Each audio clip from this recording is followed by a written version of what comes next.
The bells of King's Landing had fallen silent hours ago, but the city never truly slept. The alleys of Flea Bottom still murmured with low voices and clinking cups.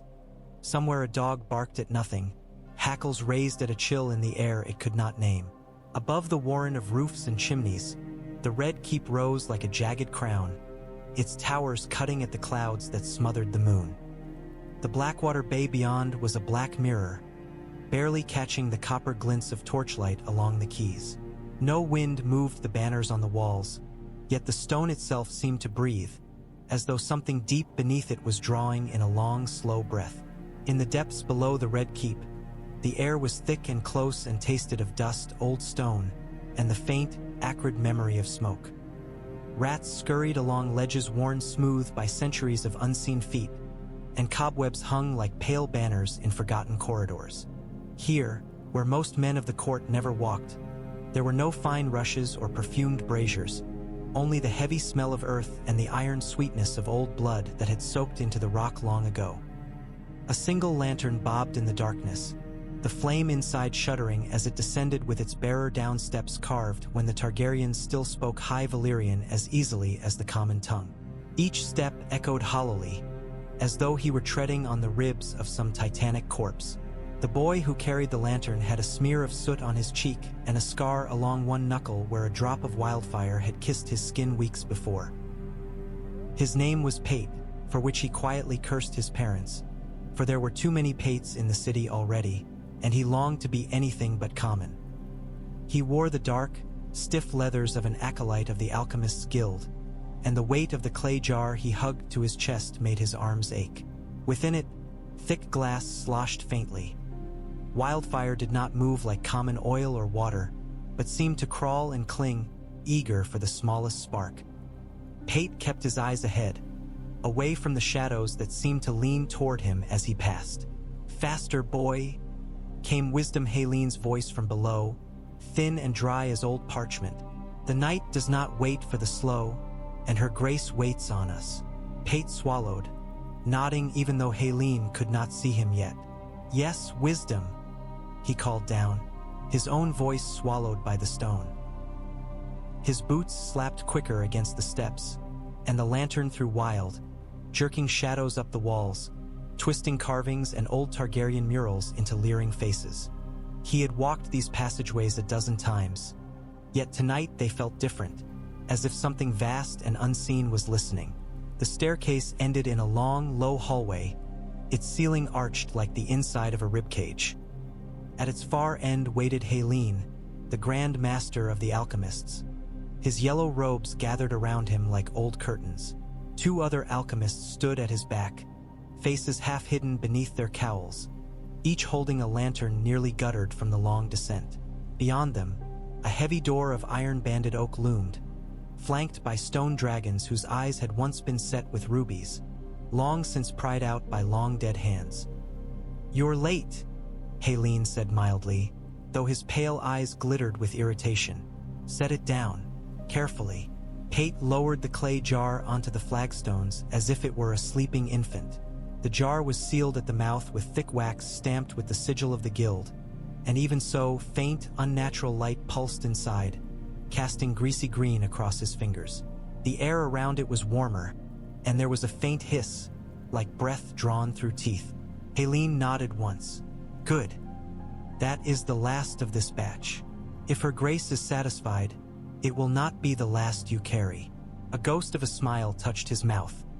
Wildfire meant coin, influence, a return to the days when kings had begged the alchemist's favor. "Come. It is time." He turned and gestured to the door.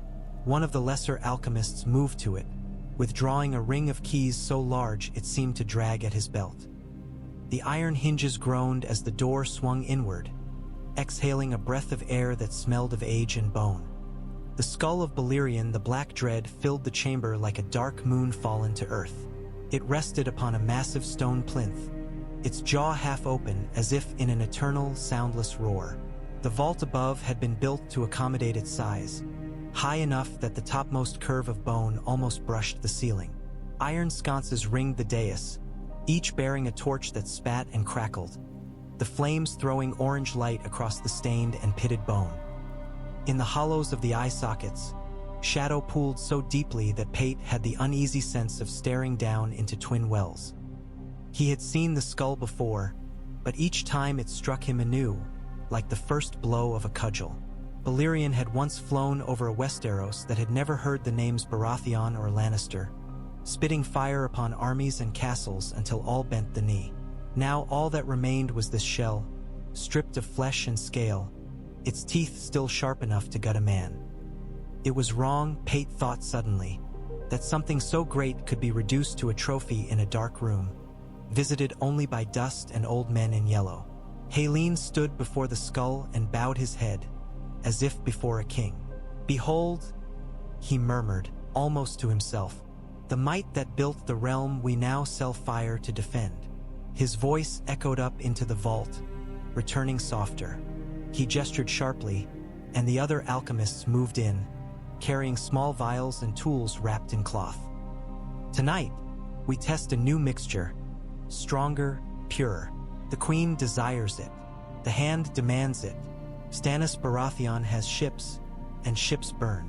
Pate shifted his weight. Stannis Baratheon. The name tasted like cold iron. The whole city had been whispering about the king's sour brother for weeks, about his fleet gathering like storm clouds in the east. Wildfire, they said, would be King Joffrey's answer. Wildfire and the Blackwater. He thought of the jar outside, of more like it stacked in cool, dark vaults under the Guildhall, each one a slumbering catastrophe. "Pate," said Haelin without looking back. "Bring in the jar." He startled, then hurried to obey. His boots rang against the stone as he crossed the threshold, the light of his lantern mingling with the torch's glow. He could feel Balerion's empty gaze upon him, though he knew that was foolish. Skull or not, the dragon was long dead, its soul, if such things existed, fled beyond the seven heavens or plunged into whatever dark waited for beasts. Yet when he passed beneath those teeth, his neck prickled, and he had to fight the urge to duck. He set the jar on a low stone table beside Haelin's array of vials. Even through the clay, the wildfire's unnatural heat seeped through, licking at his palms. The wax seal glimmered, the stamped face of a three-headed dragon distorted by the play of light. "Very good," Haelin murmured. He made a minute inspection of the seal, nodding, then gestured to one of the others. "We will open it here where the stone is thick and the air cool. I would see how this new tincture reacts when released, and what better witness than the skull that first saw Dragonfire turn castles to slag." The other alchemist, old Ilias, whose hands shook when they were empty and were steady only when holding something deadly, took up a small knife. Carefully, he began to pry at the wax. It flaked and fell in small, dull red curls, muffled as they hit the stone. As he worked, Pate glanced up at Balerion's skull once more and imagined, for a moment, what it must have been like to see that maw descending out of the sun. Perhaps the bones remembered. The thought came unbidden, strange and foolish, yet it clung. Bones remembered blows. Scars remembered knives. Why should not the bones of a dragon remember fire and sky and the weight of a king on its back? Pate shook himself. He was only an acolyte. Philosophy was for maesters and septons, not for boys who carried jars of doom in the dark. The knife slid free of the last band of wax with a small sucking sound, and the seal broke. A faint hiss escaped the jar's mouth, as if it were exhaling after a long, patient breath. Ilias lifted the stopper with a ceremony any septon might envy, and at once the chamber seemed to grow warmer. Pate smelled it, sharp and sour, like rotting fruit left too long in summer heat, overlaid with something metallic that stung his nose. The wildfire within the glass container nested inside the jar shifted uneasily, its surface crawling like a thing alive. "Careful," Haelin murmured. "Do not spill a drop. Not here." The alchemist's wrinkled hands did not falter. He raised the glass vessel free, its sides alive with that sickly, crawling glow. The green light washed over the skull, painting the bone with ghostly color. For an instant, the hollow eye sockets seemed to throb with inner radiance. as though reacting to it. Pate blinked, and it was only shadow again. "Wisdom," he ventured, before he could stop himself. "Forgive me, but why here? Why before him?" Helene gave him a sidelong look. The old man's eyes were luminous, fevered with the cold delight he always wore in the presence of his art. "Why?" He let the question roll on his tongue. "Because this skull has drunk more fire than all of King's Landing combined. Because Dragonflame and Wildfire are cousins, and I would see how blood calls to blood, even across centuries. And because," he added more softly, "Her Grace is fond of symbols. This is a good one." He moved closer to the skull, lifting the blazing vial as a septon might lift a chalice. "Once," he said, his voice taking on the tone he used when recounting old glories, "this city trembled beneath these jaws. The houses of the north, the Vale, the Reach, all bent to the will of the man who sat upon this dragon's back. That is power. Not titles, not paper, not the mutterings of maesters in their towers.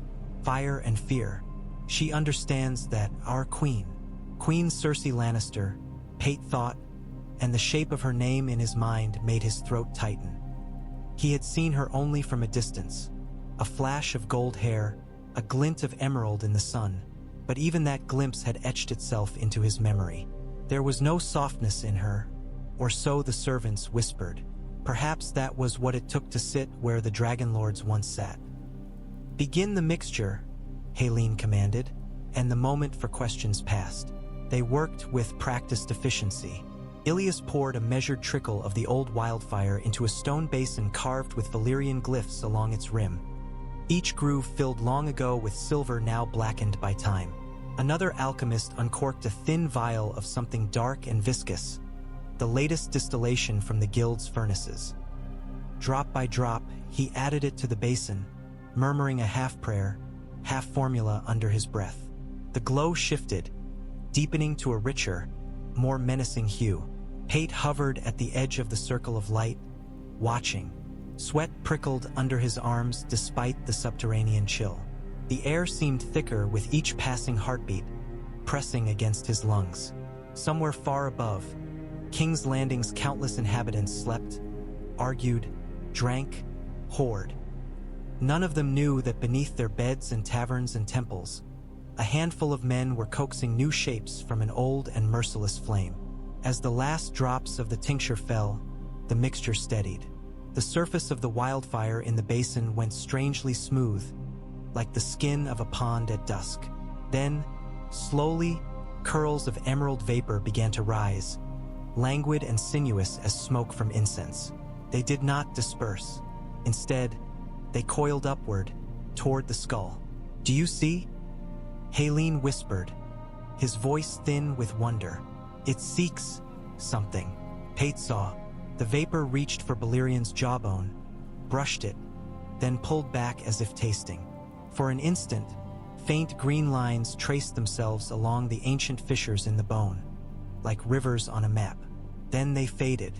The skull sat as it always had, unmoving. "It is reacting," one of the alchemists said, sounding half afraid. "To residue, perhaps. Old char.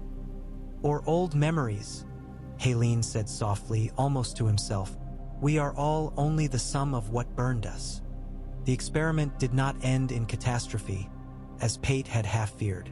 The Wildfire did not leap from the basin to set their robes and hair alight.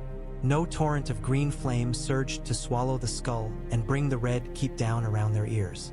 Instead, after another long, taut minute, the vapor thinned and dissipated, curling back into the basin like a snake returning to its coil. Helene exhaled. "Strong," he murmured. "Stronger than the last, I think. The reaction to the old bones is intriguing." He turned to the others, his thin chest swelling. "We shall prepare a report for Her Grace. The Queen will be pleased. And if she is pleased, so too will be the King." The alchemists began to move, falling into the well-worn patterns of cleanup and containment. The basin would be sealed and carried back to safer vaults. Notes would be written in careful, spidery script, to be locked away in the guild's archives.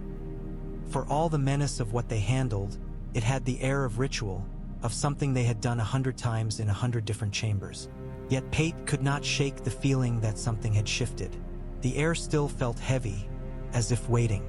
He glanced again at the skull. In the uncertain light, the hollows of the eyes seemed deeper, the shadows more deliberate. If he stared too long, he almost fancied he could see faint motes of green lingering there. "Nonsense," he muttered under his breath. The word fell flat in the great hall, swallowed by the stone. "You spoke." Helene's head snapped up, sharp as a bird's. "No wisdom," Pate said quickly. Only clearing my throat." Helene sniffed. "Then clear it quietly. We work with delicate forces." His attention returned to the basin, to the gleam of his own reflected light in the Wildfire's surface. They finished. The torches were turned down, the basin sealed with fresh wax and sigil, the tools wrapped and reclaimed. One by one, the alchemists filed out, their lanterns bobbing in the stairwell. Last of all went Helene, his robes whispering along the stone. At the threshold, he paused and looked back at the skull. "Sleep well, Black Dread," he murmured. "We may yet have need of your example." The door swung shut behind them with a finality that made Pate's heart give a small, inexplicable leap. The iron latch thudded into place, and the sound echoed down the corridor like a distant drum. He told himself it was relief. As they climbed, the weight in the air seemed to lessen. By the time they reached the higher passages that led toward the Guildhall's own underground accesses, Pate could hear the faint, familiar gurgle of water in hidden pipes, smell the more ordinary scents of damp stone and stale air. The others spoke in low voices of measures and margins, of how many jars could be produced before the moon turned. Helene lectured on fuel and containment, his thin hands dancing. Pate half listened, his thoughts wandering back to the massive skull in the dark. There had been a moment, only a moment, when he had felt as if he were being weighed. Not as a rat is weighed by a cat, but as a soldier might be weighed by a king. Judged for his usefulness. He shook himself again. Foolishness. He was tired. The day had been long, and the night would soon be longer.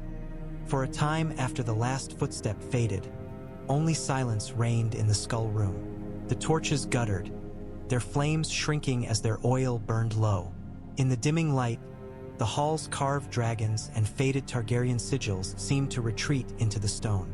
Dust motes drifted lazily in the air, catching what small light remained.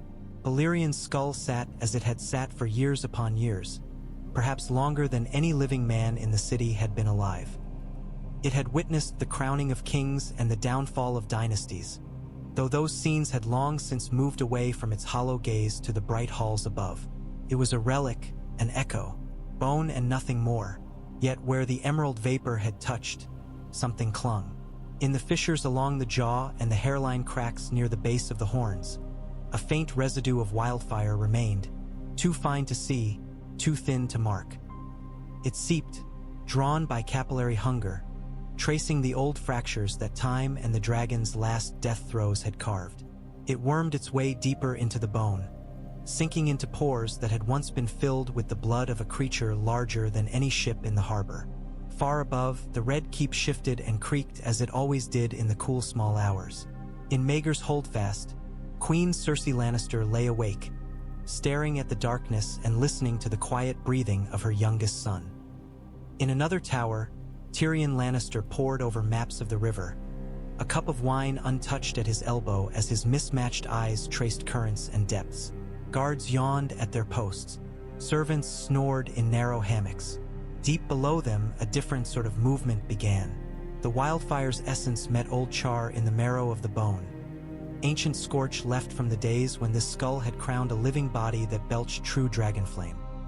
There was no mind in it, no will, only the blind instinct of hungry elements.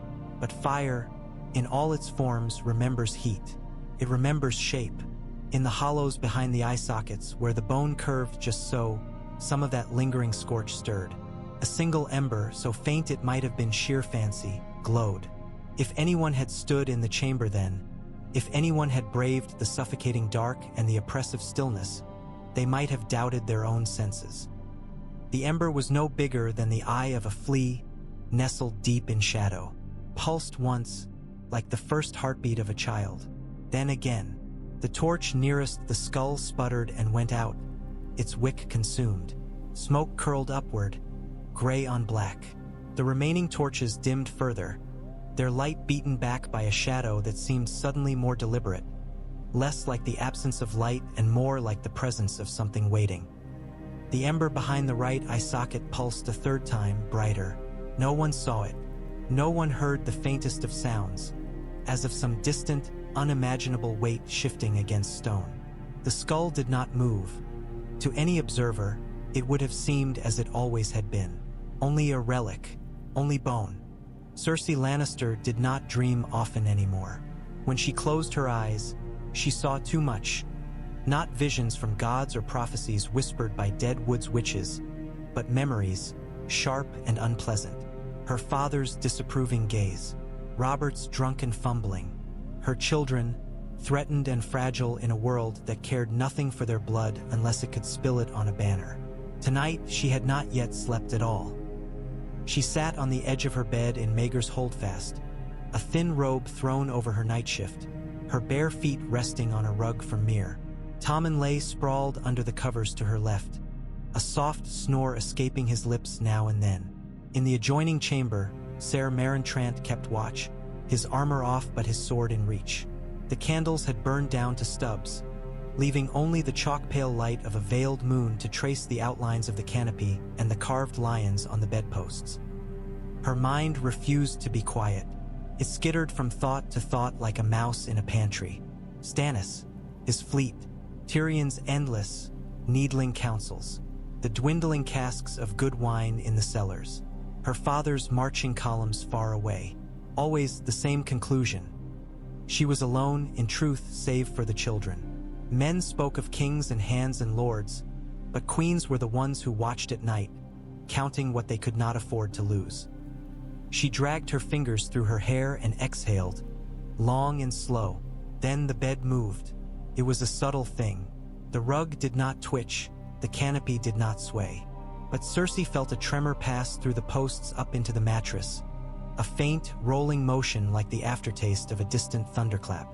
The wine in the half-finished cup on her bedside table shivered, sending a tiny ripple across its surface. She went still, every muscle freezing. Another tremor followed, a heartbeat later, stronger. The chandelier above her gave a gentle metallic sigh as its chains took the strain of a movement too small to be called a quake. Somewhere in the distance, a loose shutter banged once, then settled. Tommen snuffled and rolled over, one chubby hand reaching for a blanket, which he found and clutched without waking. "Ser Maren," Cersei called, her voice low but edged. He was through the door in a moment, half-helmed and blinking. "Your Grace, did you feel that?" Her eyes were fixed on the ceiling, as though expecting it to crack and rain dust. He hesitated, then nodded once. "A little shake, Your Grace. Might be naught, but it came from below," Cersei said. She did not know how she knew, only that she did. It had felt as if something deep under the keep had shifted its weight, rolling once on some unseen bed. "Send someone to see to the foundations." Quietly, "I will not have small folk prattling of omens and portents while my enemies sail up the Blackwater." Ser Maren's brow furrowed. "Where should I send them, Your Grace?" "Ask the pyromancers," she said after a heartbeat's thought. "They know every rat's hole under this castle, and they will be awake. Men who sleep beside Wildfire do not rest deeply." A sharp, humorless smile touched her lips. "Tell them their queen felt the earth move. They will understand the urgency." "Of course, Your Grace." He bowed and withdrew. The tremors had ceased. The room was once more the room she knew, the bedpost solid, the air still. Yet Cersei's skin crawled, as if ants marched beneath it in neat formations. She had grown up in these halls, run through these corridors as a girl, hidden from her father in these very shadows. Never had she felt the Red Keep stir. Somewhere below, she thought, something has woken. She reached down and brushed a hand over Tommen's hair. He murmured and settled. For a moment, a softness crept into her gaze that no courtier would ever see. Then it was gone. "Let the stones shake," she murmured, "so long as they do not fall on my son." Her eyes turned toward the dark window, where the faintest glow of the city's far-off fires smeared the horizon. "And if it is a sign," she added under her breath, "then let it be a sign that this city belongs to the lions now, not to ghosts and dragons." Pate had been nearly abed when the runner came. The boys of the Alchemists' Guild slept in a long, low chamber just off one of the guild hall's subterranean corridors, stacked 3 high in creaking wooden bunks like jars in a cellar. The air always smelled faintly of smoke and strange spices, and there was never quite enough of it. Pate had been lying on his back staring at the underside of the bunk above, tracing with his eyes the knots in the wood, when the door banged open and a pale, wide-eyed serving lad from the keep stuck his head in. "You boy," the lad said, pointing at him at random, which was how such choices were usually made. "They want one of you lot. Queen's orders." Something shook. The words had stirred the dormitory into a low buzz. Something shook. Even buried below the castle, they had felt it. A faint roll beneath their mattresses, enough to still nervous whispers and draw oaths from older lips. The guild had served kings for centuries. It understood that when stone moved, those who dealt in fire and earth were soon called. Now, Pate followed Master Ruggan, or was it Ruga? Through twisting servant passages he had not walked before. The senior alchemist's lantern threw a buttery glow over the damp stone and the occasional scattering of mouse droppings. Pate's bare feet were shoved hastily into worn shoes. His shirt was buttoned crooked. He could taste sleep still, lingering bitter on his tongue, chased now by the copper tang of anticipation. "Do you think it was us?" he ventured. The older man snorted. "Do I think Wildfire we sealed half an hour ago reached up and slapped the queen's bed? No, boy, the world is not so simple." He stepped over a low runnel of water. "Though her grace doubtless thinks everything is about her. It may be a settling in the foundations. This castle has grown like a drunkard's beard, bits added here and there without a thought to the root." They reached the familiar hallway with the dragon-carved door sooner than Pate expected. The sight of the stone beasts set his pulse hammering. The tremors, however slight, and Cersei's unease, and Helene's earlier fascination with the skull. All of it clanged together in his mind like dropped pots. Master Ruggan or Ruga paused, frowning. "Helene had the only key," he said, "and he will not be here this quickly." Pate shifted. I know where the spare is, Master." He had seen it once when sweeping the Wisdom's chambers. A second iron key on a hook inside the old man's wardrobe, half hidden among musty robes.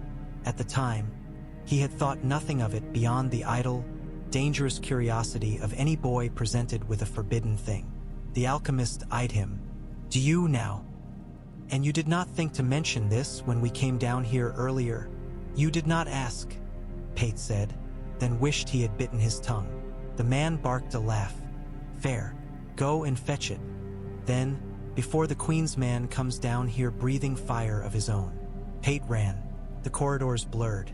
Helene's small, cluttered chamber yielded its secrets easily. The key was where he remembered it, cold and heavy in his hand.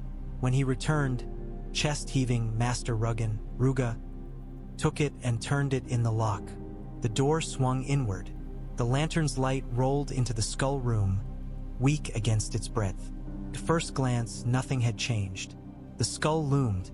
The torches burned low. The air hung thick. The stone table where the basin had rested now stood empty, its surface faintly stained. Pate stepped across the threshold, the hair on his arms rising. "Check the walls," the alchemist said, moving to the far side. "Cracks, fallen stone, anything out of place. I do not fancy the Queen demanding to know why her father's fortress is sinking into the mud." Pate nodded and turned to the nearest wall. The stone seemed as solid as ever, the mortar uncracked. He ran his fingertips along one join, feeling only chill damp and the tiny slick of moss. He moved on, working his way around the periphery. As he walked, he found his gaze drawn again and again back to the skull. It was like a fire in the corner of his eye. He could no more ignore it than he could ignore a man waving a torch in a crowded stable. Each time he looked, he saw nothing but the same vast, empty sockets and bared teeth. Each time, the little ember in his memory burned a bit brighter. "Master," he called at last as he neared the dais. "I don't see." He stopped. He was close now. Close enough that the torchlight streaked across the bone, showing old gouges and discolored patches where some lord in some forgotten generation had perhaps struck the skull for sport or spite. Close enough that the cavernous eye sockets seemed deep enough to crawl into. He stared into the nearest one, his words dwindling.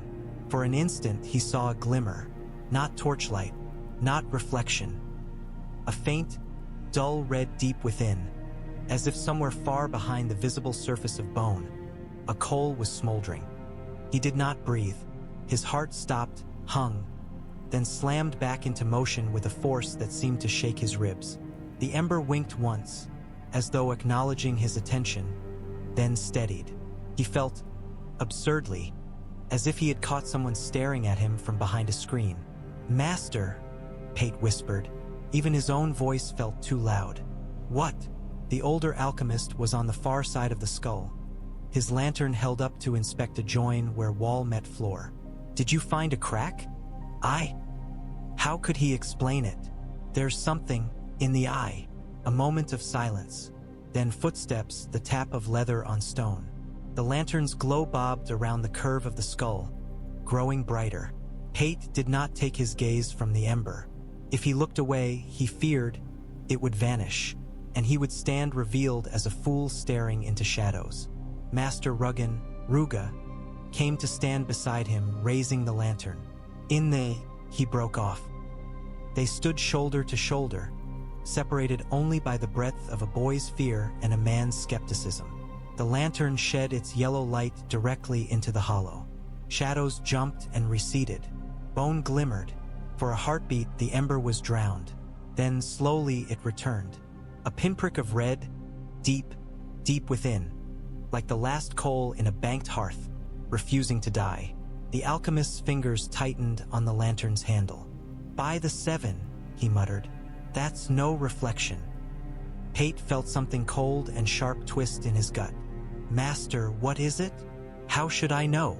The old man's voice was brittle with forced irritation, the sound a man made when confronted with something that did not fit neatly into his comfortable understanding.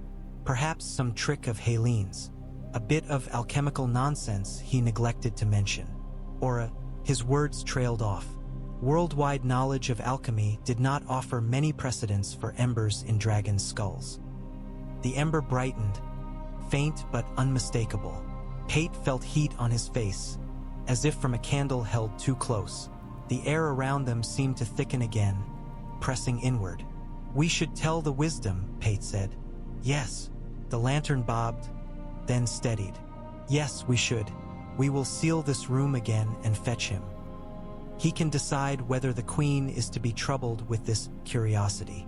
He stepped back, almost stumbling over his own foot in his haste. Pate remained. He knew he should move, follow, but his legs were unwilling to obey. His gaze was drawn deeper into that impossible glow. For a heartbeat, the world contracted to the space between his eyes and the ember. There was a sense of being pulled, not physically, but as if some part of him that had never before been engaged was being tugged forward. In the glow, he saw nothing. No shape, no image, only color and heat. Then, like a flash of lightning illuminating a landscape, something shifted. He stood on the back of a creature so vast the word dragon seemed inadequate. Below him, the world was a patchwork of farms and forests and rivers, rushing past in a blur of green and brown. The wind tore at his hair, hot and dry, laden with the smell of ash. Ahead, a city lay sprawled along a glittering river, its walls tiny from this height. Fear rose from it in invisible waves that tasted like iron on his tongue. He blinked, and he was back in the skull room, a boy on shaking legs, the ember still burning. He gasped. His knees buckled. "Pate!" Master Ruggan's hand clamped on his shoulder, hard enough to bruise. "Enough gaping. Not now. The contact broke the spell. He wrenched his gaze away, sucking in air in great gulps.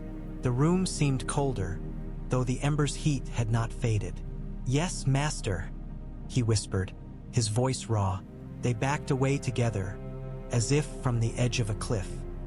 The skull did not move. The ember did not follow. Yet Pate felt its attention on him, heavier than any hand. Sleep, later, was a jagged thing, full of broken edges. Pate lay in his bunk with the blanket pulled up to his chin, listening to the soft snores and dream mutterings of the other boys. The dormitory's candle had burned down, leaving only the faintest glow from an ember in the corner hearth. Each time he closed his eyes, he felt the pull again, the drag of that impossible ember, the rush of wind, the weight of age and might. He dreamed, and in his dream he saw the city burn. From high above, King's Landing was a spread of parchment laid on a table, its streets inked in narrow lines, its markets blotches of brown and gray.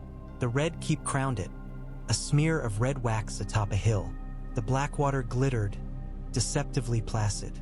Then a shadow fell over it all.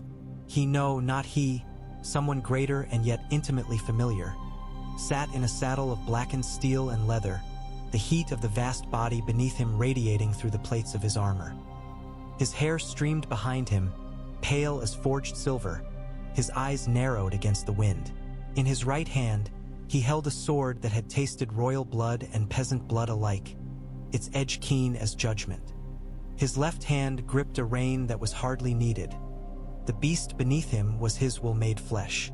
"Breathe," he said, not in the common tongue, but in the liquid harshness of high Valyrian, the words fitting his mouth like an old, well-worn glove. Balerion obeyed. Fire bloomed in the dragon's throat, white at its core, orange and red and yellow at its fringes. It was not the sly, hungry green of Wildfire. This was purer, older, an expression of some elemental truth. The air screamed as it was consumed. The dragon's ribs expanded. When the flame came, it was like the sun spilling downward. Stone blackened, wood vanished in an instant, leaving only ghost ash swirling in currents of heat. Men became silhouettes, then nothing. Towers sagged and sloughed like wax left too long in a summer window. The river boiled at the edges, steam rushing up to meet the falling fire in a violent, shifting wall. Pate felt, through the conduit of the dreamer, a satisfaction as deep and resonant as the note of a great bell. This was order. Chaos burned. Defiance melted. Those who knelt lived. Those who did not cease to matter. He woke with a strangled cry, his shirt plastered to his back with sweat. For a heartbeat, he did not know where he was. The dormitory loomed around him, fields of shadow broken by the faint ember glow in the hearth. The other boys stirred but did not wake fully. One turned over and mumbled something unintelligible. His heart pounded. The images clung like cobwebs. He swung his legs over the edge of the bunk. The stone floor was cold under his bare feet, a shock that helped steady him. He pressed the heels of his hands to his eyes until colors bloomed there, anything to replace the vision of a city dying in Dragonfire. It was only a dream, he told himself. Only a dream, but the ember in the skulls had been real. He found himself moving before he had decided to move, drawn once more toward the door and the corridors beyond. It was madness to go back alone. He knew that. The guild did not look kindly on acolytes who slipped from their beds at night to wander among jars of volatile death. Yet the pull was there, insistent as thirst. Pate stood at the threshold of the dormitory, hand on the latch. He hesitated, looked back once at the rows of sleeping forms, then slipped out. The corridors were colder at this hour. The day's warmth had seeped away, leaving the stone to clutch at his bare ankles like damp fingers. His small lantern did its best, but its light was weak, defiant rather than triumphant. Pate hugged it to his chest as he walked, mindful of every creak and scuff. He had not brought the key. He had not thought that far. It was only as he reached the familiar dragon-carved door that the oversight struck him. Idiot, he cursed himself silently. What did you think you would do, stand outside and stare at the wood? He reached out regardless, letting his fingers brush the carved neck of one stone dragon. The stone was cool and slightly rough beneath his skin. Nothing moved. No unseen force flung the door open. No ghostly hand grasped his wrist. The quiet was almost mocking. He exhaled, his breath misting faintly in the lantern's light. "Go back," he whispered. "Sleep. Forget." His hand fell to the latch out of habit more than intent. It gave under his fingers. Pate froze. The door, which should have been locked barring the use of that heavy iron key, swung inward a finger's width. A draft flowed out, cold and tinged with that faint, acrid sweetness of wildfire that seemed to cling to everything in the guild's orbit. "No," he breathed. He remembered clearly, too clearly, the sound of the lock shooting home after they had left with Master Ruggan. He remembered the weight of the key in the man's hand. Slowly, as though any abrupt movement might attract attention, Pate pushed the door open. The skull room lay beyond, waiting. The torches were barely more than embers in their sconces now, their flames low and guttering. Shadows clotted in the corners, thick and dark. The empty stone table looked like an altar abandoned by its priests. And Balerion's skull dominated everything, as always. But the ember in the right eye socket was no longer so small. It pulsed with a sullen, ruddy light, like the heart of a forge fire banked under ash. It did not flare or splutter. It burned with steadiness, patient and implacable. The air around it shimmered faintly, as if overheated. Pate stepped over the threshold. His feet did not seem to belong to him. Somewhere far behind him, the sensible part of his mind was screaming at him to run, to fetch Haleen, to pray. The rest of him moved forward, drawn as iron to a lodestone. He approached until he stood once more beneath the curve of the skull, looking up into that impossible glow. "Who are you?" he whispered without meaning to. The ember pulsed. The room vanished. There was no transition, no sense of falling or rising. One moment, Pate stood in the skull room. The next, he was vast. He felt the stretch of wings that spanned streets. Muscles like ship masts bunched and released along his flanks, each movement sending a rolling wave of power down to the tips of his pinions. The air bore him up, warm and welcoming. Sliding past in currents he understood without thinking. Each shift of a wing, each adjustment of his tail, translated into precise changes in angle and speed. He did not reason this out. He simply knew. Far below, the narrow sea rolled, its surface broken into shards of gold and crimson by the dawn. Ships dotted it, specks, insects, their sails puffed. He could smell them, tar and rope, sweat and steel, the faint tang of the fish in their holds. None of them mattered. He turned his head. The neck he moved was long as a street in King's Landing. His jaw was heavy with teeth that could sever oaks. As he turned, he saw the man on his back. Aegon Targaryen I, called the Conqueror, sat straight in the saddle, one hand resting on a spike of blackened scale, the other lightly holding the reins. He wore no helm. The wind tore freely through his pale hair, whipping it back from his strong, closed face. His eyes were fixed ahead, on the smudge of land that grew with each beat of Balerion's wings. There was no fear in him. No ecstasy either. Sitting a dragon was, to him, as natural as sitting a chair. They had grown together, rider and mount, and in that bond, Pate now drifted like a mote of dust caught in a sunbeam. Words, sharp and clean, flowed through his mind. High Valyrian, the old tongue, tasting of smoke and iron. Westeros, 7 kingdoms, 1 king. Images accompanied the words. A field in the reach, banners trampled underfoot, men on their knees as the dragon's shadow swallowed them. A river near Harrenhal, steam rising from the shattered black stone of a castle that had defied every human siege and fallen in an afternoon of Dragonfire. A hill overlooking the future site of the Red Keep, bare and scarred, the first stones of what would become the Iron Throne being dragged into place. Pate, no, something that was Pate and not Pate, understood. This was the weight of a purpose that spanned more than one man's life. Aegon saw the world not as a scattering of petty fiefdoms but as a single board, and he the only player who mattered. He also saw, through the dragon's long memory, the bay that lay ahead, the curve of the land, the depth of the water, the way the morning mists clung to the shallows. Balerion remembered. Fire and smoke and screams had carved themselves into his senses, leaving grooves Pate's mind now slid into with terrifying ease. The land grew nearer. Already, Pate could pick out the shape of buildings, the faint glint of armor on walls. Men were pointing up, shouting, running. Some dropped to their knees and prayed.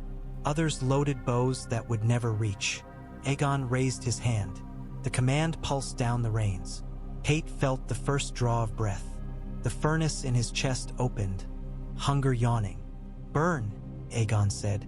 Pate shut his eyes. When he opened them, he was a boy again, small and shivering in the skull room. His lantern lay on its side where it had fallen from his slack hand, its flame miraculously unspilled but burning low. The ember in the skull's eye socket glowed brighter now, almost the size of a thumbnail, its light casting faint red onto Pate's face. His knees hit the floor. He barely felt the impact. A laugh, low, incredulous, edged with an older, stranger music, echoed somewhere at the back of his mind. "You are not worthy," something said without words, its tone less scornful than amused. "And yet you came first." Pate clapped his hands over his ears. It made no difference. The presence, the awareness was inside him, threaded through his thoughts like smoke through cloth. Who are you?" he managed, his teeth chattering. There was a sense of attention turning fully toward him, like a great head swiveling. The ember flared white-hot, then settled. "I am hunger," the not voice said. "I am flight. I am fire. I am the shadow that fell across 7 kings until they knelt." The ember pulsed, and the sense of self sharpened. "I am Balerion," Pate screamed. The sound tore from him raw, an animal noise. It ricocheted around the chamber, thrown back at him from every wall until it seemed like a chorus of boys screaming. His throat burned. He would have fled if his legs had obeyed him, but they might as well have been carved from the same stone as the dais. The presence, Balerion, he could not think of it as anything else now, did not recoil from his fear. It regarded him with a slow, terrible curiosity, as a man might regard an insect that had staggered onto his hand instead of crawling away. Small, the not voice observed. Fragile, soft. "You stink of their smoke and their fear." Pate gasped, chest heaving. I'm no one," he stammered. Just a boy, an acolyte. I carry jars." "Yes." Tasted the word, then let it fall. "Jars of my cousin's false flame, green and sly and treacherous, not ours." Images flooded him of Wildfire, slick and crawling, clinging to stone and flesh, burning blue at its hottest, green at its edges. In Balerion's regard, it was a pale, inferior thing, a mockery of true fire. Useful, perhaps, as a child's toy might be, but hardly worthy of respect. And yet, the presence mused. It woke me. The ember's light brightened, painting the skull's inner curves in shades of scarlet and orange, as if flame licked their unseen. Pate's skin prickled. Sweat beaded on his forehead despite the chill. They forget. The weight of the not words pressed down.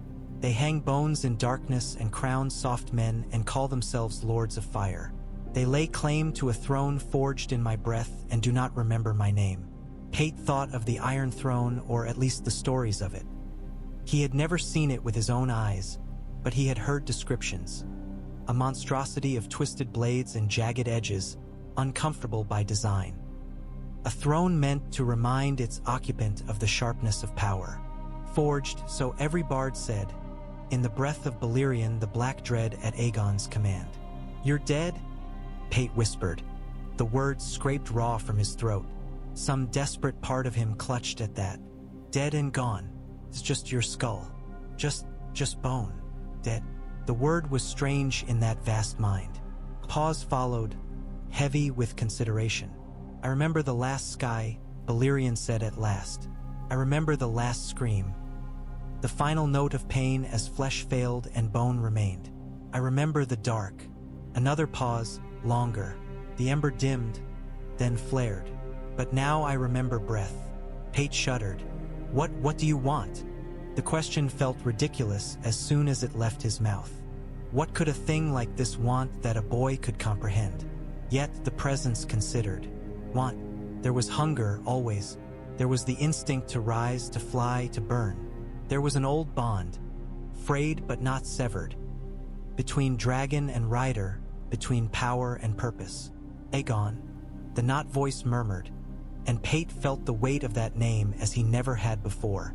He is gone, ash on the wind, but what he began remains. A shape burned into this land as heat burns patterns into iron. Images of Westeros flashed through Pate's mind. Half-seen maps he had glimpsed in passing in Helene's chambers brought suddenly to vivid life. The north, vast and cold. The reach, green and fat. The north again, a different way, as seen from above, its forests dark as moss. The riverlands, laced with silver. King's Landing, a knot of stone and filth and ambition. They sit his throne, Balerion said, the ember pulsing with slow anger. His heirs, and then their thieves, and then their rabbits. None of them remembers the first shadow that fell across their walls. The anger wasn't a hot, irrational flare. It was colder than that, older, a displeasure born not of affronted pride but of violated order. The world was out of true. Patterns had been broken. The dragon did not rage at individual men. It raged at a tapestry thread pulled awry. You woke me, Balerion went on, or their false fire did through you.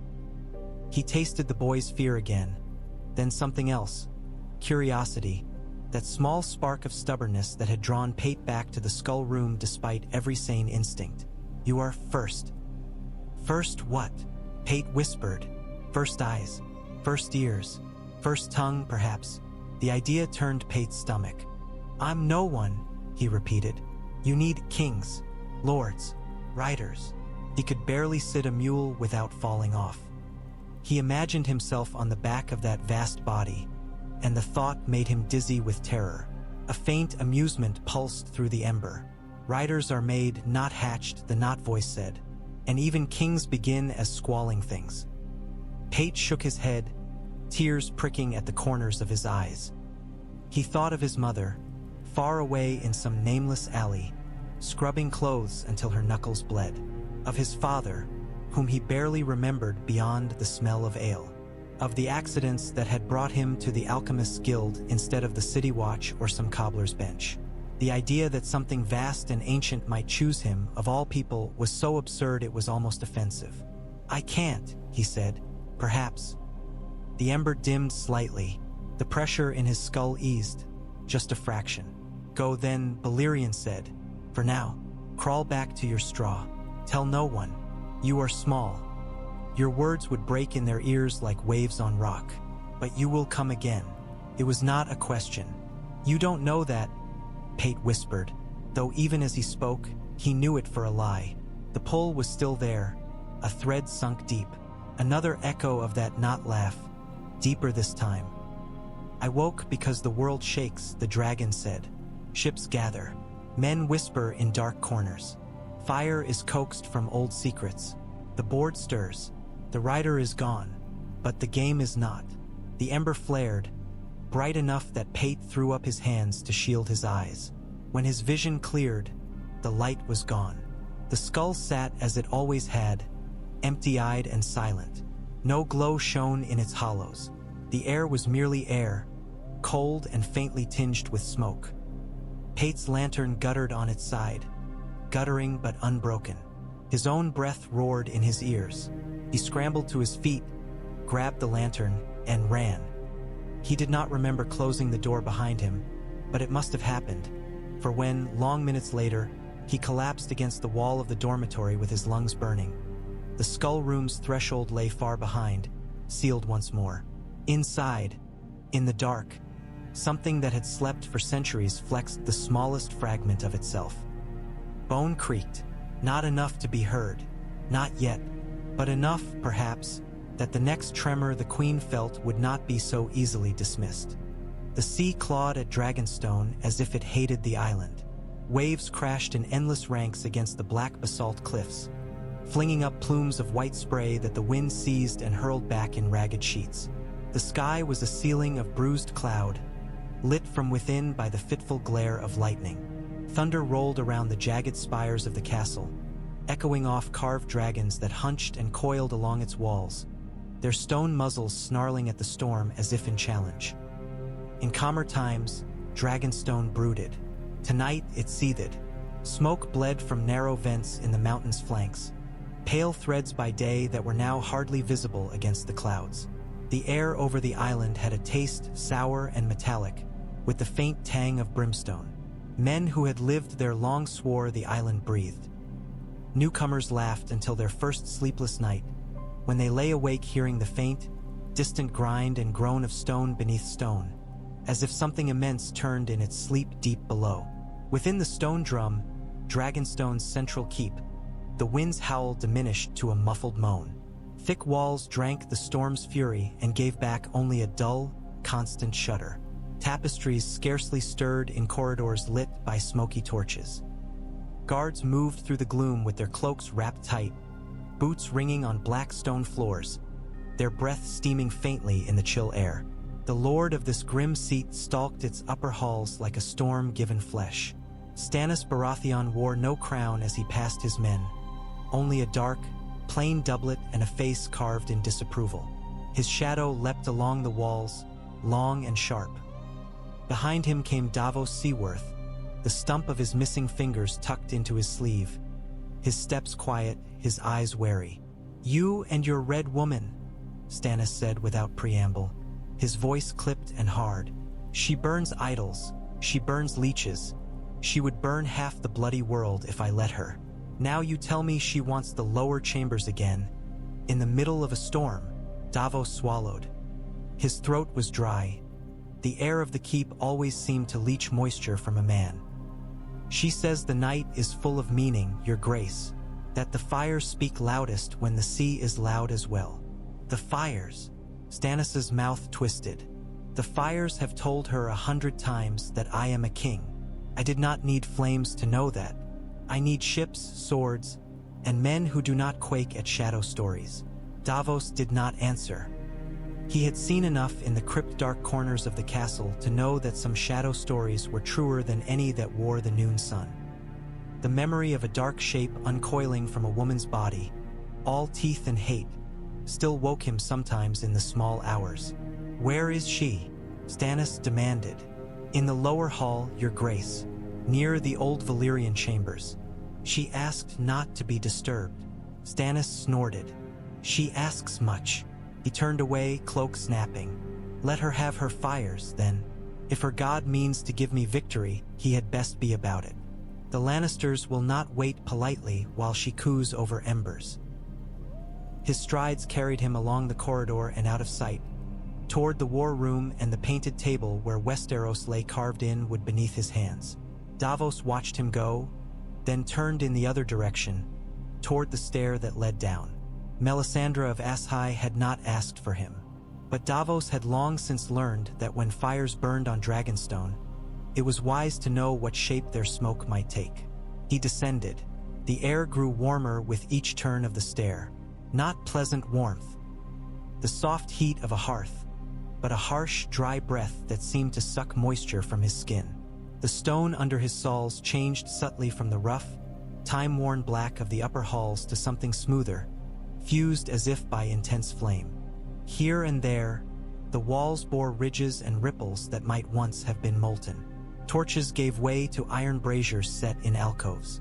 Their coals glowed sullen red, casting a ruddy light that filled the passages with a sense of perpetual sunset.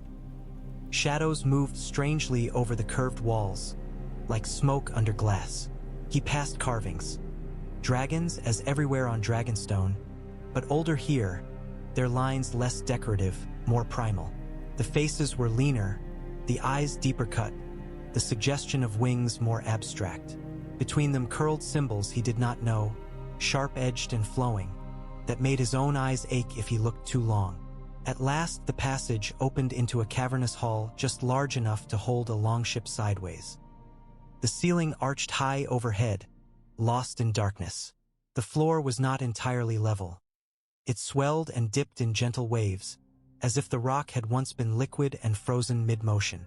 At the far end of the hall, over a natural fissure from which rose heat and the low, constant susurrus of the earth's breath, a great iron brazier had been set. Flame roared within it. Melisandre stood with her back to him, her red hair a dark river down her spine. The flames before her were higher than a man's head, licking upward in tongues of gold and orange shot through with hints of a deeper, more unsettling crimson. Sparks snapped and whirled in their own small dances. Heat rolled off the brazier in waves that made Davos's eyes sting. Her hands were raised, palms open toward the fire. The red ruby at her throat pulsed faintly, catching and bending the light. When she spoke, it was in a tongue he did not know, fluid and harsh, older and more sinuous than the common tongue. The words rose and fell like the waves battering the cliffs above. Davos remained near the entrance to the hall. He had learned, again and again, that it was unwise to stand too close to Melisandre when she invoked her god. The air around her always seemed thinner, as if Lawler drank it first. He kept one hand on the stone at his back, grounding himself. "What do you see?" he asked when her chanting paused. She did not start. She had known he was there long before he realized she knew. Her eyes stayed on the flames. "I see what the Lord of Light shows me," she said. Her voice carried easily over the hiss of the vent. "Tonight, he shows me much." Davos swallowed. The heat was making sweat bead on his brow. "Ships?" he asked. "King's Landing? Will we prevail?" She laughed softly. The sound slithered along his spine. "You think so small, Onion Knight. You look for the next wave. The Lord's fire shows me the tide." "I know nothing about tides," Davos said. "Only that they drown men who misjudge them." "Then listen."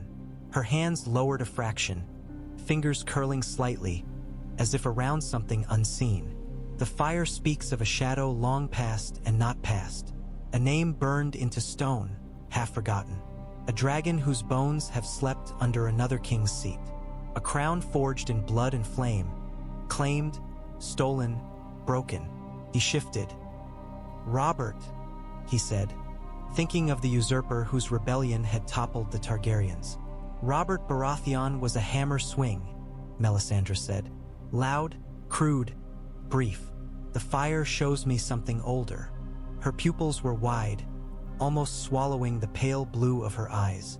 The flames danced in them, reflections and something more. "I see a man walking through fire," she murmured. "His hair is pale as moonlight, his eyes are hard as ice. In his hands he holds a sword that drinks light. Behind him walks death, and upon his shoulder sits a shadow with wings outspread." Davos's mouth went dry. "Stannis?" he asked, but the word came out hoarse. Her lips curved. Who else would walk through flame and not be burned? Who else was born amidst salt and smoke? Who else has the Lord's favor as he does? Her gaze flicked toward him, and in it burned an almost ferocious certainty. "I have long said he is Azor Ahai reborn. Tonight the fires show me, again, a king stepping out of burning." Davos looked at the blaze. To his untrained eye, it was only fire, beautiful and dangerous, but fire nonetheless. Yet he had seen too much to dismiss her visions entirely. The memory of a shadow thing with Stannis's face and a dead man with a hole in his chest would not let him forget. "Then why do you frown?" he asked quietly. Because she did. Her mouth spoke confidence, but the line between her brows said otherwise. Melisandre was still for a moment. Then she said, "Because the shape behind him shifts. I see a crown and it is not the stag's. I see a seat of swords and it bleeds. I see dragons, 3 small, 1 vast, and the great one's eyes are not fixed on my king." The heat pressed harder. Davos's shirt clung to his back. "I don't understand," he admitted. "Nor do I," Melisandre said. "Not yet. The fire speaks in riddles, and men are slow to hear. But something moves in the dark beyond Stannis Baratheon's little claim. Something old. Her gaze returned fully to the flames. Tonight it stirs. The fire grows restless. The Lord's enemies move. So too must his servants. She lifted one hand and cast a handful of something into the brazier. It flashed bright white as it fell, and the flames leapt like beasts upon meat. An acrid scent filled the hall. Resin and blood and some bitter spice that made Davos's throat close. "The hour is close," Melisandre whispered. "Closer than even I knew." The blast of heat drove Davos a step back. The fire towered, clawing at the air. Within it, for an instant, even his untrained eye thought he saw shapes. A great, rearing silhouette with wings stretched wide.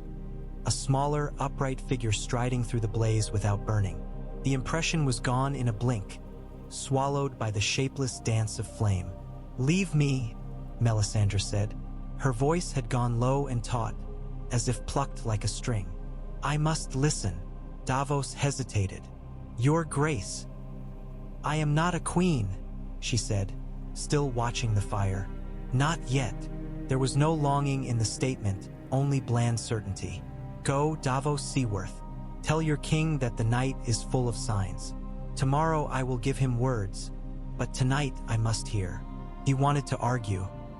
He wanted to tell her that he trusted ships and honest wind more than muttering fire, that every man she burned for visions weighted his conscience like another stone in his pockets. But the heat and the smell of whatever she had thrown into the brazier made his tongue thick. He left. Once his footsteps faded, the hall grew very quiet. Only the roar and hiss of the flames, and the constant low breath of the vent beneath them, remained. Melisandre moved closer, heedless of the heat that would have driven another to blistered retreat. She knelt. "Lord of Light," she murmured, in the harsh, liquid syllables of her mother tongue. "Show me more. Show me clearly. If there is an older shadow, show me how to burn it. If there is a king beyond my king, show me how he falls." The flames danced. For a moment, nothing changed. Then a thread of deeper color wove upward through the orange and gold. A strand of red so dark it was almost black, shot through with the faintest glimmering green. It twisted, then split, then braided in on itself, forming a tight coil that rose above the rest of the fire like a serpent's head.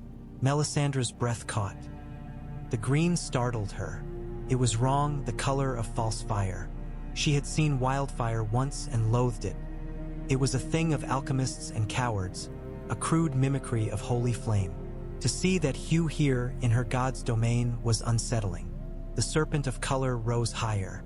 Its head turned, though it had no eyes. For an instant, she felt something look back at her. A pressure, cold and immense, like the weight of deep ocean on the chest of a drowning man. She began to speak a warding phrase, but the words died on her tongue. The fire flared. Heat slammed into her. The column of fire rose, spinning, the green thread within it brightening until it was a vivid, unnatural emerald. The brazier groaned, iron expanding, its feet digging deeper into the fused stone of the floor. Ash and sparks whirled like a cyclone around it. Melisandre shielded her face with one arm, more in reflex than in fear. Fire did not burn her. She had given herself to Lawler long ago and been claimed. Flames might blister and blacken others. To her, they were as warm rain to a desert. Yet this fire felt different, pressed against her like a hand. It tasted of old, half-forgotten things, of volcanic vents that had breathed before the first men crossed into Westeros, of dragons that had soared when Valyria still shone like a jewel. Beneath the familiar, fierce heat of her god, there was another note, darker, smokier, with a hint of something almost metallic. It reminded her, unwillingly, of the stories she had heard in distant Aes-High, of the 14 flames, of the terrible beasts the dragon lords had tamed and ridden, of the empire that had risen and fallen in ash. In the heart of the whirling fire, a shape began to coalesce. It was not the graceful, sinuous curve of a dragon's neck, though she half expected that. It was not the writhing, unnatural silhouette of a shadow assassin. It was something simpler, stranger, a man walking. Melisandre stared. He took form with each turn of the column, in flickers and fragments.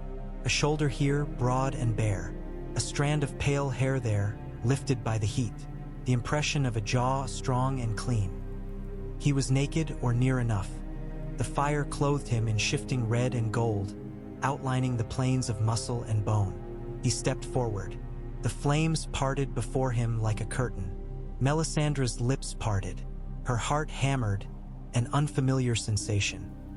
She had seen many things in fire, battles, faces, sigils, blades.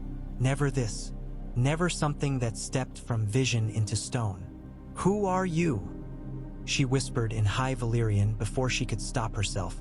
The man's eyes opened. For a heartbeat, for two, he seemed more fire than flesh. His skin glowed with an inner light, as if lit from within by coals. Then the glow dimmed, leaving behind a man who could have stepped from a Valyrian mosaic.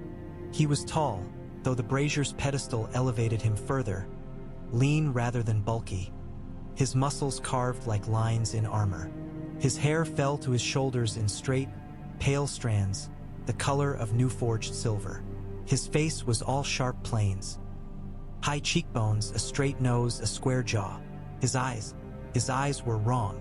Melisandre had seen violet eyes before, on exiled Targaryens and their Geddon Essos, in Volantis red light halls and Myrish markets.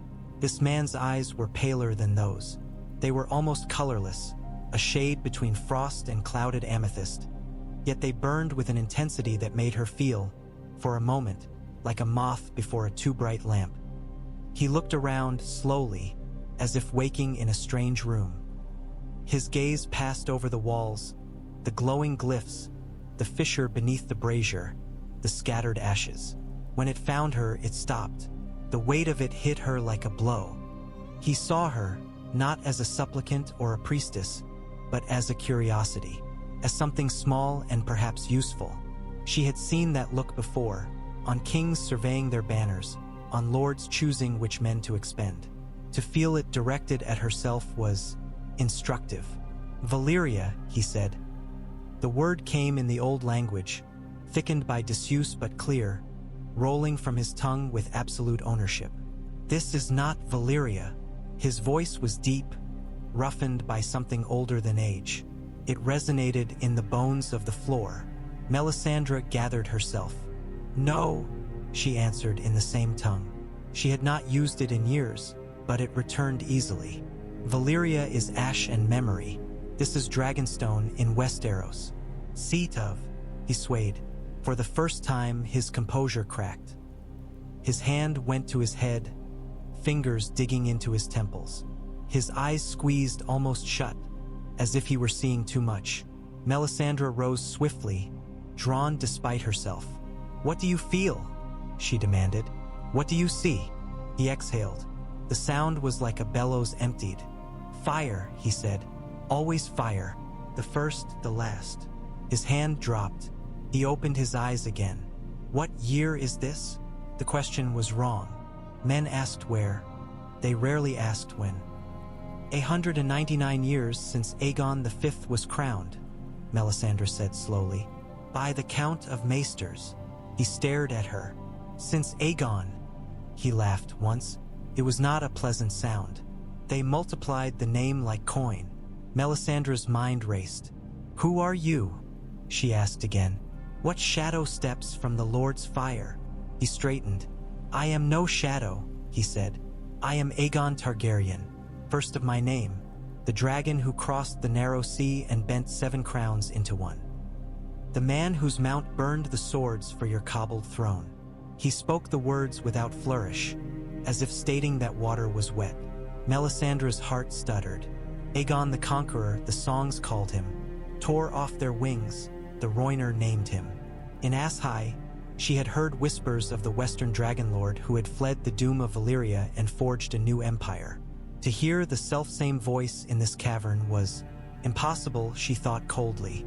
The dead do not walk, not even for Lawler. There are resurrections, yes. There are tales of men brought back, hollow-eyed and changed. But centuries, unless she had misheard the years, unless the maesters lied. or unless something older than her god had taken advantage of her god's flame. "The Lord of Light sent you," Melisandre said, more to test the shape of the words in the air than from conviction. "You are his champion, Azor Ahai reborn." "No," Aegon said flatly. The denial shocked her.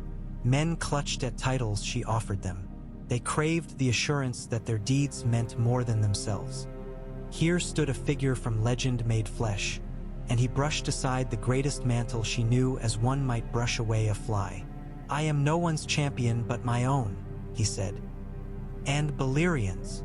The name thrummed in the air. The brazier's flames flared sudden bright, then dropped, as if some great bellows had squeezed and released. The heat spiked, painful even to Melisandre. A low, distant rumble rolled through the stone underfoot, a sound Davos might have likened to a ship's hull groaning under stress, if he had heard it. Dust sifted from a crack in the ceiling. Melisandre took an involuntary step back. "Balerion is dead," she said. "His skull hangs in the Red Keep of King's Landing. His bones."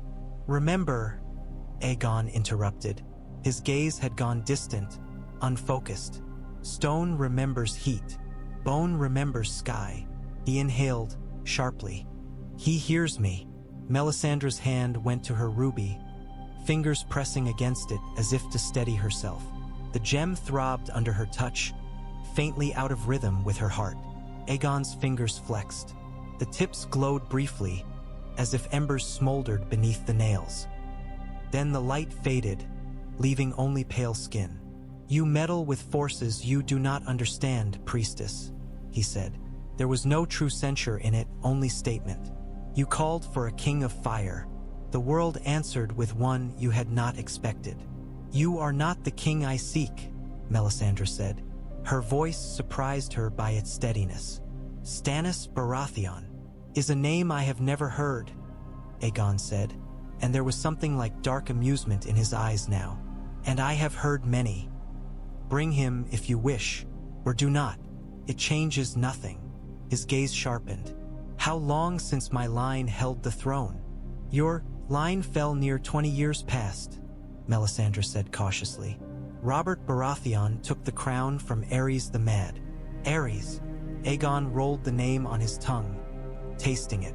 "My blood went mad." He smiled thinly. "Not the first time Dragonfire boiled a brain. And Baratheon." His eyes narrowed. "Stag Sigil, Black-horned king from the Stormlands. Ori Sket." He spoke the names as if he had dined with them yesterday. "The Stag King is dead," Melisandre said. "His whelp sits on the Iron Throne now, though there are whispers he is no true son. The lions rule in truth. The North rebels. The Riverlands burn. The dragons are gone." Aegon's gaze cut to her. "Not all." She frowned. "Fire stirs in the east," he said. "3 small voices, piping in a far land. Young, untrained. They smell like my blood, but thinned further by exile." His mouth tightened. "My house squandered what I gave them." Melisandre bristled. "The dragons that matter are not beasts but men," she said. "The Lord's chosen prince." "Your Lord's prince can wait his turn," Aegon said. He stepped down from the brazier. The flames parted like obedient servants. His bare feet met the stone with a hiss, steam rising briefly where skin touched rock. He seemed not to notice. The air cooled a fraction around him, though heat still radiated from his skin. Melisandre found, to her annoyance, that she had stepped back again. She forced herself to stillness. "You should not be," she said. It was the closest she had come in years to admitting ignorance. "This is not how it works." "Then your understanding is lacking." Aegon took another step. Up close, she saw faint lines tracing his chest and arms. White, shiny marks like old burns, though they did not mar his symmetry. Battle scars, perhaps once terrible, now mere ghosts. Fire takes. Sometimes it returns.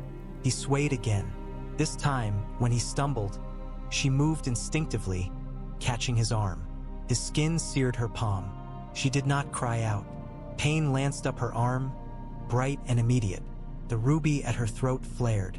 The heat sank into her, burned along the pathways of her veins, met and mingled with the fire that was already there. For a moment, the hall vanished in a wash of visions. Shattered black towers, rivers of lava, a city of sky bridges crumbling under a screaming sky. Then it receded. Aegon blinked. The unfocused look crept back over his features. "Too much," he muttered, more to himself than to her. "Too long. The world presses in." His knees buckled. Melisandre bore some of his weight, then let him down gently. The stone was mercifully cooler where he collapsed. His breath came in slow, dragging pulls. His eyes slid shut. She crouched beside him, her burned palm throbbing. The skin was red, already blistering. That should not happen, she thought distantly. Fire did not hurt her. This is not only fire. The thought settled, heavy and unwelcome. Melisandre had devoted her life to Lawler. She had seen his power, felt it, been shaped by it. Yet what lay before her smelled of other things, of Valyria's own sorcery, twisted and magnified by the Lord's flame, of draconic will that had slept for centuries and been tugged awake by the careless brush of wildfire far away. She had opened a door, thinking she knew what would step through. Something else had answered. She stood. For a moment, she considered killing him. It would be simple enough. A knife to the throat, a sword through the heart, a push into the brazier. He was flesh now, and flesh bled, burned, broke. Whatever he was, whatever echo of the Conqueror he embodied, could be ended here, before any other eyes saw and any other tongues spoke. The fire behind her side. She looked back. Shapes moved within it. Not clear, no. The Lord of Light did not deal in simple pictures. But she caught glimpses. A stag crowned in flame, a throne of twisted swords wreathed in smoke, a city in ruins, a great shadow crossing the sun. And overall, like a line drawn in coals across the sky, she felt a sense of vast intention. He is a piece, the fire seemed to say. Not the board. Melisandre hissed softly through her teeth. You would use him, she murmured, as you would use Stannis, as you would use me. Her burned palm throbbed again. She looked down at it. The skin had blistered but not broken. Already, faint as a whisper, the pain receded, replaced by an odd tingling. The ruby at her throat pulsed in sympathy. Use him, the heat in her blood whispered, or burn him later if he defies. Very well, she said aloud to the fire, to herself. Let him wake.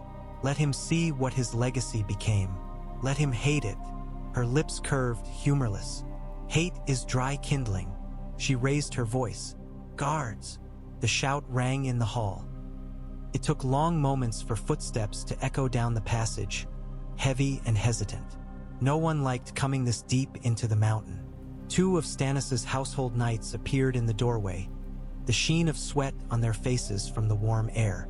They took in the sight of a naked man on the floor and the Red Priestess standing over him, and their expressions went carefully blank. The Lord of Light has sent a vision made flesh, Melisandre said before they could speak. You will carry him gently to an empty chamber, one of the old Valyrian rooms, away from prying eyes. You will tell no one but me and, when I deem it time, your king. If you speak of this to any other, your tongues will feed the flames. They looked at each other.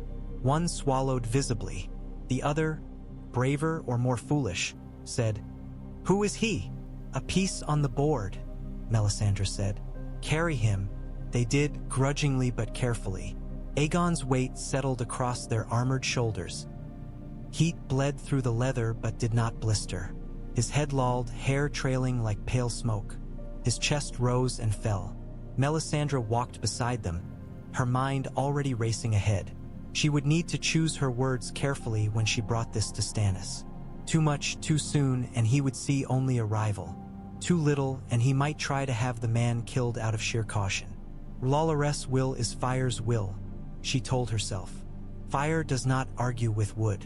Consumes. When Aegon woke, it was to the sound of the sea. For a moment, he thought he was still in that last battle he remembered. The roar of waves against Blackwater Bay, the stink of smoke and burnt flesh, the distant cries of men dying in armor. Then the rhythm of it settled into something slower, more steady, wave after wave crashing against rock. His eyes opened. The ceiling above him was carved black stone, smooth, with faint ridges like frozen waves. Someone, long ago, had inlaid thin veins of pale quartz into it, forming a pattern that might have been abstract or might have been a dragon's coiled outline, depending on how the light caught it. Presently, it caught little. The room was lit only by a single candle sputtering on a bedside table and the thin gray wash of dawn seeping through a narrow arrow slit of a window. He lay on a bed that was softer than a soldier's cot and harder than a king's. A woolen blanket covered him from the waist down. His chest was bare. His skin felt strange. Not painful, not really, but as if it had been stretched too tight and then eased, like leather that had gotten wet and dried again. He sat up. The room swayed, then steadied. His muscles remembered motion. They bore his weight without complaint. High on his left shoulder, he saw an old scar. A pale, twisted patch the size of a man's palm, from a lance that had found its way beneath his guard once outside the eyrie. He flexed his hand. The knuckles bore faint nicks, memories of countless practice bouts. How long? He wondered. Not in years, that question he had asked the Red Woman already, but in whatever measure one used for this. He rose. The blanket slipped away. His body moved with the remembered ease of youth, but there was something else there now. A heaviness like mail worn under the skin. He went to the window. The arrow slit was narrow, but wide enough that he could see. Dragonstone dropped away beneath the window in a sheer fall of black rock, its face carved into the semblance of overlapping dragon scales. Far below, the sea flung itself at the cliffs, tattered with foam. Above, the sky was lighter than it had been in the cavern, washed with the pale colors of very early morning. The storm had passed. Only a few ragged clouds lingered, dragging their bellies along the horizon. The air that came through the slit smelled of salt and distant kelp. Underneath it, faint but unmistakable, was a scent he knew as well as his own sweat. Volcanic stone and sulfur. This was his castle. He had flown here with Balerion. He had watched masons shape these walls under his orders. He had looked down at this sea, and yet not like this. There were differences. The banners he could glimpse on a distant tower were wrong colors and sigils not his own, stag antlers where dragons should be. The ships in the harbor, what little he could see of them, were built along slightly altered lines, with higher forecastles and rigging arranged in ways he did not recognize. Time, he thought, sits heavier than plate. He closed his eyes. At once, the sense of suffocation eased. Behind his lids, darkness waited. Not an empty dark, but one alive with embers. He reached for them, instinctively, as a hand reaches for a familiar hilt. Balerion, the answer came at once, vast and intimate, like opening one's eyes to find a mountain standing a foot away. You took your time. The knot voice rumbled, its amusement tinged with something like relief. I have been alone with my bones and their skull room too long. Aegon leaned his forehead against the cold stone of the window's edge. The contact steadied him. I slept, he said in the privacy of thought. If that is what you call that abyss. You woke me. You called first, Balerion said. In death, you burned my name into the world. They tried to strip it from stone, but stone is stubborn. Their false fire tickled the old scars. I remembered you. The flames on your island reached for something greater than themselves. Between them, the path opened. Aegon saw it in a rush. The skull in the red keep's depths, kissed by Wildfire's sly green tongues. The red woman kneeling before her brazier. The thread of color, green and red intertwined, bridging the distance between skull and vent. Two foci on a map of heat, two ends of a line. That was not your god's doing alone, he murmured.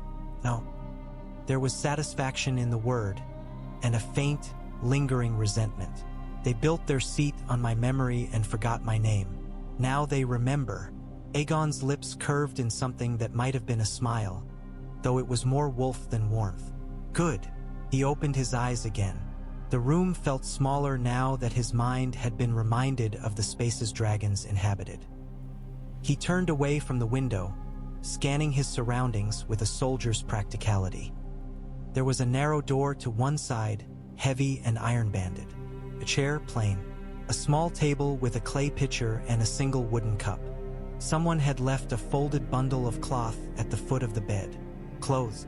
He dressed without hurry, each motion familiar in its strangeness. The fabric was of good if unremarkable quality. Undyed wool and simple linen. No sigils, no embroidered dragons. When he belted the tunic, his fingers itched for the weight of black fire. His hip felt naked without it. "They will have put you elsewhere," he said to the presence in his mind.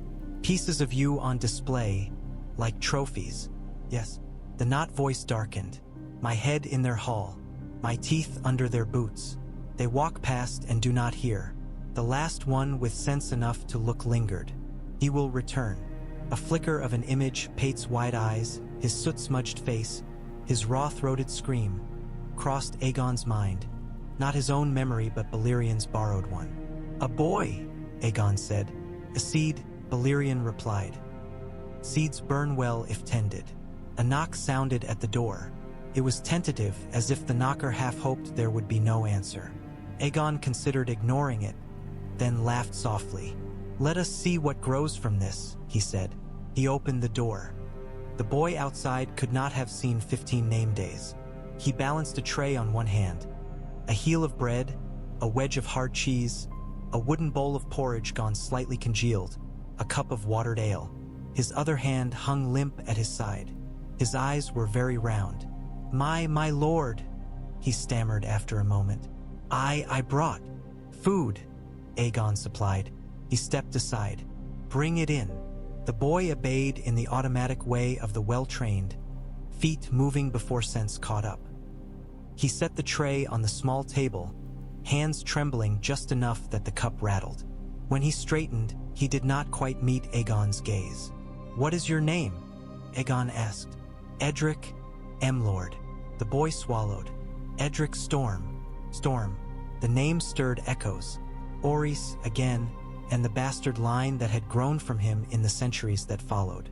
Aegon noted the boy's dark hair, the set of his jaw, faint, familiar lines that spoke of Baratheon blood.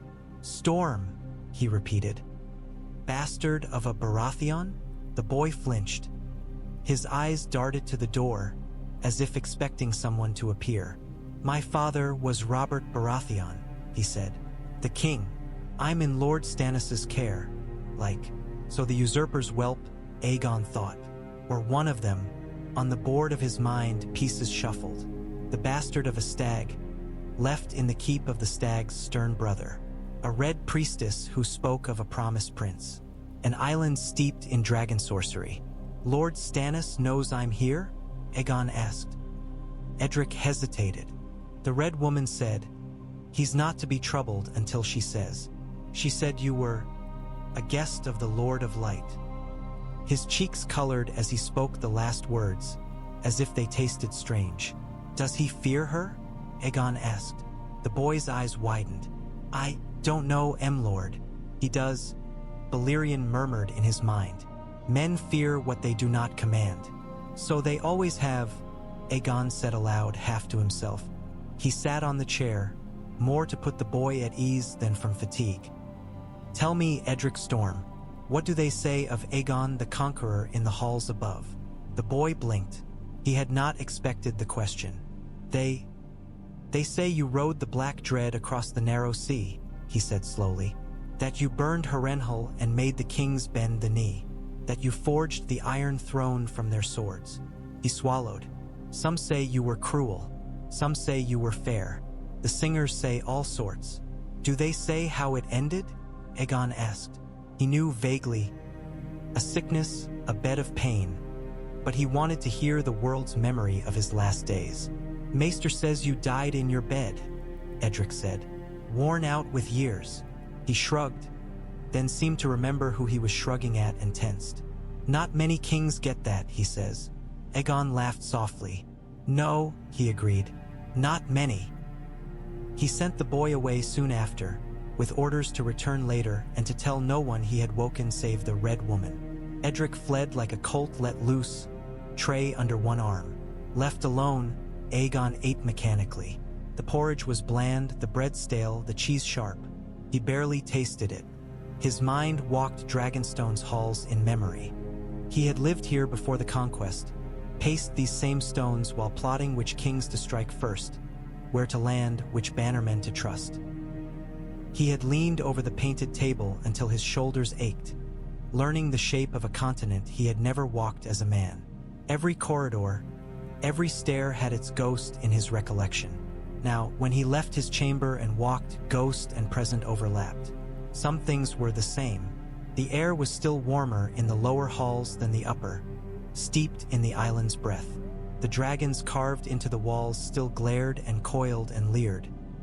The great hall still opened wide and high, its ceiling lost in gloom, its black stone floor reflecting torchlight like the surface of a midnight pond. Other things had been altered by hands that had not asked his leave. Banners that were not his hung where his had once flown. The long table where his captains had once sat was gone, replaced by something plainer. The smell was different, less of fresh carved stone and new forged steel, more of old smoke, stale ale, the faint sourness of too many bodies crowded into too small a space. He walked unseen. Men glanced at him, saw only a stranger in plain clothes and looked away. No one expected a king from the boneyard of legend to stride past in simple wool. He watched them as they watched him, knights sharpening swords, squires hauling buckets, servants scurrying with bread and beer. Their accents had shifted slightly from those he remembered. Consonants softened here, vowels broadened there. Time had gnawed at speech as it gnawed at stone. He found his way, unchallenged, to the door he sought. 2 guards flanked it, spears in hand. They straightened as he approached, eyes narrowing. "This hall is for the king and his council," one said, planting his spear but firmly. "No admittance without." Melisandre's voice came from within. "Let him pass." The guard's jaw worked. He stood aside. Aegon entered the war room. The painted table dominated the chamber as it always had. Carved in the shape of Westeros from pale weirwood and darker, denser woods, it stretched almost from one end of the room to the other. Rivers ran in blue along its length. Mountains rose in green and brown ridges. Castles were marked by tiny towers, painted with care by long dead hands. This close, Aegon saw where time had chipped and faded it. A town he remembered as a mere fishing village now merited a little turret. A road that had once been only a faint track was carved more deeply, its path widened and corrected by some later carver. New names had been inked in smaller, neater script along the coasts and borders. Melisandre stood near the narrow end, where Dorne tapered to its southern spear. Candles burned all around the room, their combined light doing battle with the gloom. Her burned hand was wrapped in a strip of clean linen. When she saw him, she inclined her head, not as deeply as she had in the cavern, but enough to acknowledge something. "You move quickly for a man birthed from fire last night," she said. "I do not like lying still," Aegon said. He walked to the wider end of the table, where the north spread like a cloak over half the board. His fingers brushed the carved ridges of the wall. "I never did." Melisandre watched him. Her eyes were wary now, calculation thinly veiled. "You remember it," she observed. "The shape of it, at least." "I studied this for months before we crossed," he said. "I had never seen Westeros with my own eyes then, only from high above Valeria's smoke. I learned its lines here, from wood and paint, so I could learn its heart when I landed." He let his hand drift south over the riverlands, the Vale, the Reach. "They still call this place by the names we gave it?" he asked. "The Crownlands, the Stormlands, the Westerlands." "Yes." Melisandre stepped closer. "Though their borders shift with each little war and feuding lord. We bled to fix them," Aegon said. His fingers curled briefly into a fist, then relaxed. "You say my line held this for nearly 3 centuries. That is longer than I expected." He felt, as much as heard, Balerion's low huff in the back of his mind. Long enough for rot. Tell me, Aegon said, what did they make of my legacy? Melisandre hesitated. She was not used to explaining history to those who had written its first chapter. Your house ruled, she said at last. They married sisters and cousins to keep the dragon's blood strong. They fought their own wars. They lost dragons to age and battle and folly. Men remembered their terror and forgot their purpose. When the last dragon died, fear thinned. Rebellion thickened. Ares, Aegon said softly. The Mad King, Melisandre confirmed. He burned his own men. He hoarded wildfire under King's Landing. He trusted pyromancers and whispers more than steel and sense. When your grandson's son stole the daughter of a great lord and the realm rose, your house fell with him. Images, vague but sharp-edged, rose in Aegon's mind. A king in red and gold, beard streaked with gray, laughing as he drank from a stag-engraved cup. A younger man with a sword and a grief he wore like armor. A city screaming under dragonfire not his own. That last was Balerion's memory, not his. Another dragon's flame, green, unnatural. The skull had watched, impotent. You let them hang your head in their hall, Aegon said to the dragon in his mind. You let them decorate themselves with our bones. I let them remember, Balerion replied. They turned fear into trophy. Now trophy bites. Melisandre stepped to the side of the table, closer to King's Landing's carved position. Your skull hangs in the hall of the Iron Throne, she said. Your descendants sat that seat until the stag took it. Now the lions rule in the boy's name. They heap wildfire beneath the city again, thinking themselves clever. Aegon's hand hovered over the little carving of the Red Keep, fingers splayed. He saw, through Balerion's senses, the skull room in the depths of the castle. He saw the green glow of wildfire in the basin, the alchemist's pale faces, Pate's terrified eyes. He felt the boy's mind brush his, raw and open. He tasted the stone's heat, the slow awakening of his own ember. He saw, for a heartbeat, a woman with hair like beaten gold sitting on a bed with a sleeping child, feeling the tremor of his first stir. He saw another man, short and sharp-eyed, bent over maps lit by candlelight. Their names came to him as they would come to any who listened to enough gossip. Cersei, Tyrion, child kings and lion whores, he said. Fat stags feasting on the carcass of what we built. His voice was calm. Only the whiteness of his knuckles on the table's edge betrayed the force under the words. You disapprove, Melisandre said. I did not cross a sea and burn a continent's worth of steel to see the seat I forged turned into a chair in a brothel, Aegon said. I meant it to remind men that power is sharp. They have dulled themselves on it instead. He straightened. What would you do? Melisandre asked. It was a genuine question. She wanted to hear the answer, to weigh it against the visions she had seen of Stannis' future. What I did before, Aegon said. I would make them remember why they bent the knee in the first place. He looked at her. You said the North rebels. The Riverlands burn. The stag is dead. The lions snap at each other. The wolf raises its head. And across the sea, dragon whelps crack their shells. You would rule again, Melisandre said. I would set the pieces in order, he corrected. If that requires a crown, so be it. And Stannis Baratheon? She pressed. Aegon considered. He holds my castle without my leave, flies a stolen crown sigil, and surrounds himself with priests of a god that is not mine, he said. On the other hand, he fights lions and usurpers. He may be of use before he is burned. Balerion's rumble held approval. You speak as if it is already yours to decide, Melisandre said. It is, Aegon said simply. In her homeland, men had knelt for less. She studied him. In her flames, she had seen a king walking through fire. She had assumed it was Stannis because she had wanted it to be. Desire-colored vision. She knew that. But the man before her had done more than walk through fire. He had come from it, dragging the weight of centuries behind him like a cloak. He was not Azor Ahai. Of that, she was almost certain now. The Lord's promised prince would be of now. His thread woven into the current tapestry, not pulled from some ancient, half-faded design. Yet the Lord of Light had allowed this, had used her ritual as a channel. Perhaps the promised prince would need tools, even other kings. "You cannot rule without power," she said. "You have no army, no allies, no living dragons." She said it as a challenge, watching his face. Aegon smiled. It was not a pleasant expression. "You are wrong on the last count," he said. "One lives.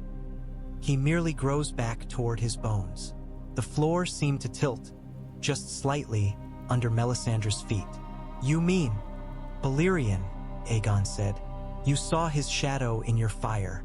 You felt his heat in your hand." His gaze dropped briefly to the wrapped burn. "When I flew before, it was as rider and mount. Now we come to the board as something more entangled." Melisandre's mind raced. A dragon. A true dragon, not some fossil-mad skull hanging as a warning. Flesh and scale and flame. Her god spoke in fire. To ride a beast made of it would be... She cut that thought off. There was danger there, temptation she did not care to examine. "I saw 3 dragons in the east," she said instead, clinging to familiar prophecies. "Born from the pyre of a false king. Stone turned to flesh. A pale-haired queen raising them up." "Yes," Aegon said. "They will have their part to play. But the board turns here now, on this rock, in this city." His hand pressed lightly on Dragonstone and King's Landing both, his fingers spanning the painted sea. "The first conquest was fire from above. The second will be fire from within." He closed his eyes briefly. Far away, in the skull room under the Red Keep, the ember in Balerion's hollow eye flared bright, unseen. The stone around it creaked, just a whisper. Dust fell in a fine, almost invisible rain. Aegon saw it, felt it. "Soon," he murmured. Melisandre wrapped her arms around herself, suddenly cold despite the candles. "Stannis will not accept this," she said. "He will not bow. He believes utterly that the throne is his by right. Then he can kneel or break," Aegon said. "I prefer kneeling. It stains the floor less." "You speak lightly of killing kings," she said. "I have done it lightly before," he answered. "Let us speak lightly of something else." He tapped the little painted dragon that marked Dragonstone. "This castle has always been a hinge between worlds. Valeria's last ember in this land. Your god's fire bleeds up from its guts. The stag squats in its halls. The dragon returns to its bones. This is where the second conquest begins." Melisandre's burned palm throbbed in agreement. "You will need men," she said. "Ships, gold." "I will need fear," Aegon corrected. "Men, ships, and gold come to fear as carrion to a battlefield." He stepped back from the table. "You will help me," he said. It was not a question. Melisandre's chin lifted. "I serve the Lord of Light," she said. "Not you. We have an alignment of interests." "Then," Aegon said, "your god desires his chosen prince on the throne.